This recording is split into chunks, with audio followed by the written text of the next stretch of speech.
Шон Диди Комс е обвинет за дрогирање и силување на 10-годишно момче во новата тужба поднесена вчера, пишува Page Six. Тужбата во негово име ја поднесе адвокатот Тони Басби, пренесен Reuters.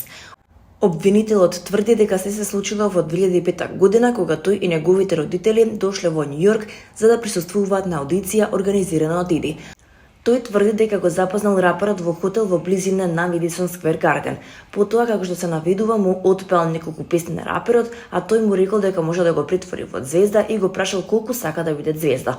Тогаш 10-годишното момче одговорило дека ќе направи се за да стане звезда. Тогаш Диди му наредил на член на неговиот тим да му даде на детето сок, кој според обвинителот содржал дрога. Тој вели дека се чувствувал чудно откако го испил газираниот пијалок, а Диди наводно му рекол: "Понекогаш мораш да правиш работи што не ги сакаш", а потоа, како што тврди, го принудил на орален секс. Обвинителот тврди дека потоа се онесвестил, а кога се разбудил му биле собличени панталоните.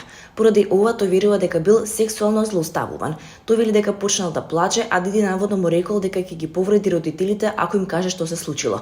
Мажот изјавил дека на родителите им кажал се, но тие се плашеле да го пријават Диди.